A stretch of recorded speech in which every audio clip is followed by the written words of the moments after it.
Hello everyone, my name is Chris and welcome to my best start guide for Skyrim. This guide will aim to provide you with the best start by providing a lot of gold, armour, weapons with the methods that can be infinitely repeated for as long as you wish. Just as a disclaimer, I am using the Skyrim Special Edition version. However, despite this, you should still be able to follow this guide with the original or anniversary version of Skyrim as well. As a second disclaimer, for those that are using mods, please note that if you have the unofficial Skyrim patch mod installed, some of the glitches and methods used in this guide will be patched by that mod. As always, there are timestamps in the description if you wish to skip to a particular section, but without further ado, let's get into the video. First up is race choice. At the start of the game, after you make it to Helgen, you will enter your character customization. Please note that it truly doesn't matter what race you pick, as you can make any build of any race as you progress through Skyrim. You are not locked out of any path by choosing a particular race. If you wish to have a slight edge on a particular build, then the order is as follows. For those wishing to start focusing on warrior skills, then the Nord, Orc, Redguard or Imperial will be your best choice. For those wishing to start focusing on magic skills, then the High Elf, Breton or Dark Elf would be your best choice. And finally, for those wishing to focus on stealth skills, then the Khajiit, Wood Elf or Argonian would be your best choice.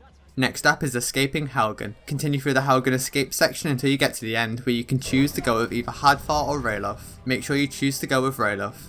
After entering the keep, when ambushing the Imperials, make sure to kill the captain as soon as possible and loot the key off of her corpse before Ralof can pick it up.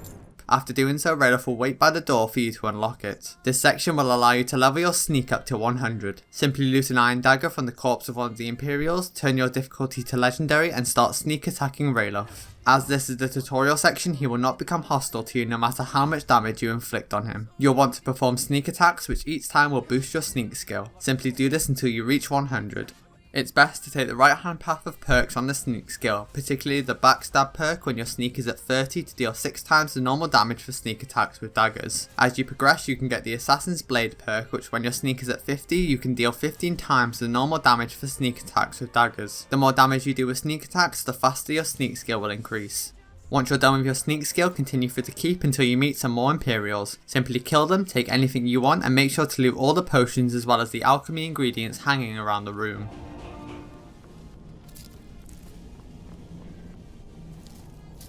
Continue through the keep until you get to the Torturer's chambers. Once the Imperials are dead, make sure to pick the lock on the cage to loot the Mage's robes, as well as the Spark spell tome and the gold around the corpse. You can also pick the lock on the other cages, as well as the cell doors to increase your lockpick skill a little. Next, continue fighting for the keep and caves until you get to the Sleeping Bear. Make sure to kill it and loot the pelt and claws to either sell or use for alchemy. Next up, once you've escaped Helgen, start heading west where you will come across a bandit camp. Kill the bandits where you can loot treasure map 1, this will be used later on.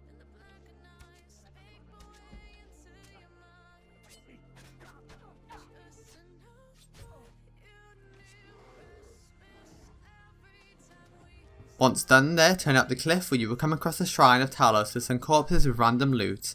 On the cliff will also be some Falmor robes and boots that you can either use or disenchant.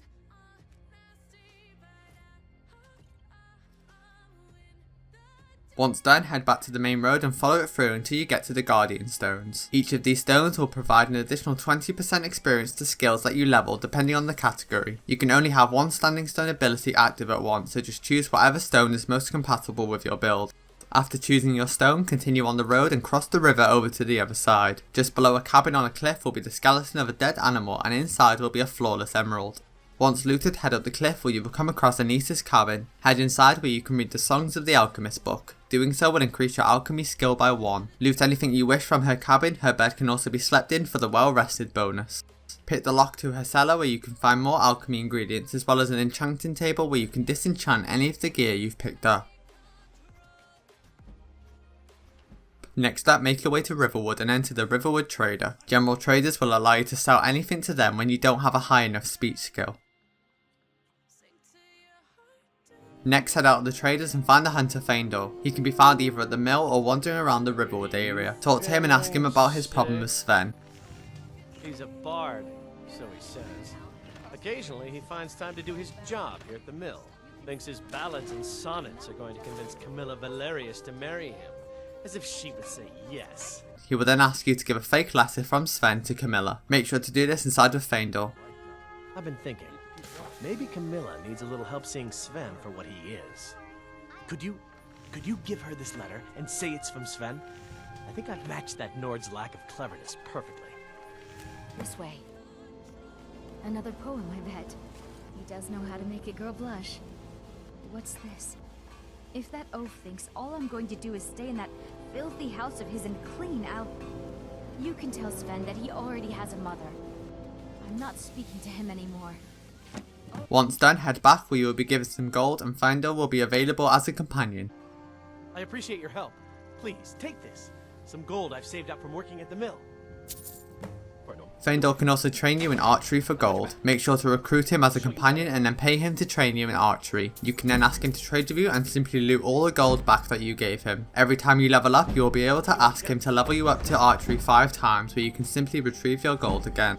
After this, head west past the mill where you will come across a fallen over tree log. Inside will be the treasure chest that the treasure map pointed to from the bandit camp you looted after leaving Helgen. If you haven't looted the treasure map, the chest will not spawn.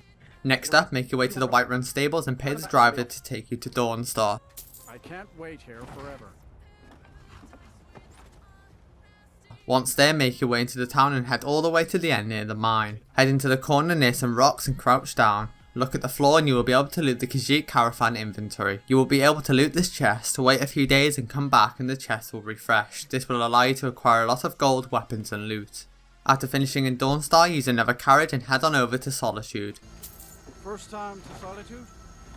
Beautiful old city, capital of Skyrim, but I'm sure you already knew that. Make your way through the city and enter the Blue Palace at the very end of Solitude. Once in, pick up a plate in the entrance and take the left hand corridor. Take the stairs down 1 level and face the left hand wall. Flip the plate so the part where you put food on is facing against the wall. Walk towards the wall and sprint in order to clip through. You will then need to turn right and spam the interact button in order to loot the chest. This is the chest of the court wizard where you can loot gold and a lot of magic based weapons, spells and armour. After Solitude, take another carriage to Riften. I might have to stop and get myself a pint at Blackbriar Mead while I'm in Riften. Almost worth the trip all by itself. Head into the city and head to the market where you will come across Brynjolf. While he causes a distraction, complete his task of taking Majesty's ring and placing it on Brynjolf. It does not matter if you succeed or fail this task as the quest will carry on the same regardless. Coin you carry, hey lad? I'm saying you've got the coin, but you didn't earn a septim of it honestly. I can tell. Oh, but that's... maybe you'd like a taste.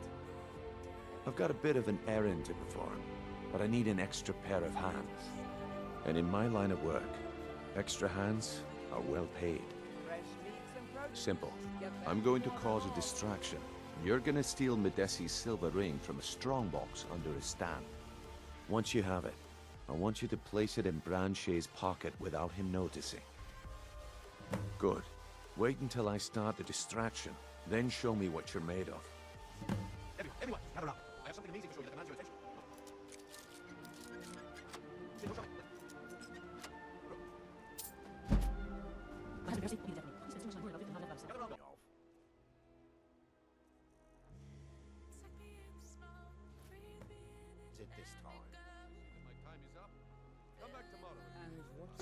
Looks like I chose the right person for the job. And here you go. Your payment. Just as I promised.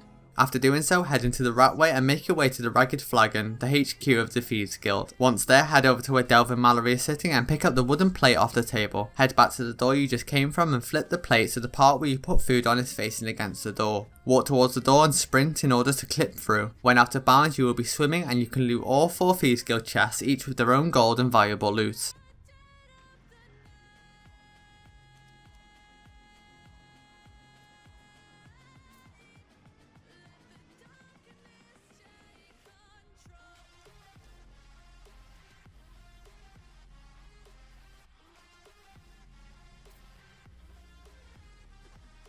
Next, use another carriage and make your way to Winterhold.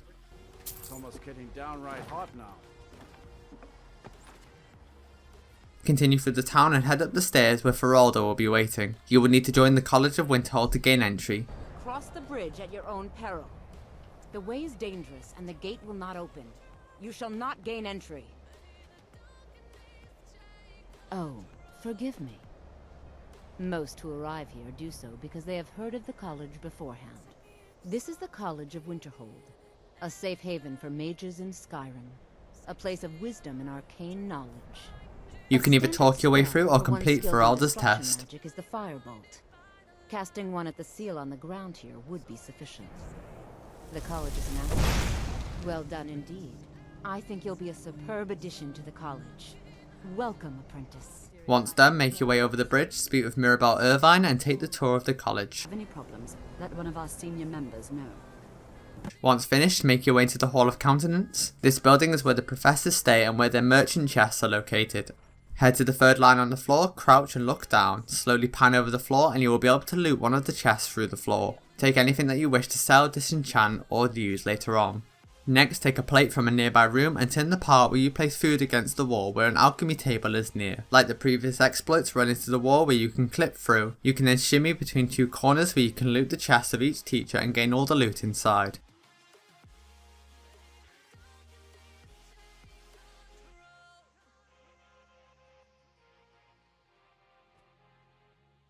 Finally, take the carriage one more time and make your way to Markarth. Ever been to Markarth? Some say it was built by the... Once there, head south past the farms until you get to a stone wall near where a Khajiit caravan can sometimes camp. Head behind the wall, crouch and look down. Pan over the grass area and you will be able to loot the Khajiit chest. You can take anything you wish that you might need. And there we have the best start guide for Skyrim in 2023 with enough gold, weapons and armour to set you up for continuing your journey into Skyrim. I hope you found this video helpful and as always, thank you for watching.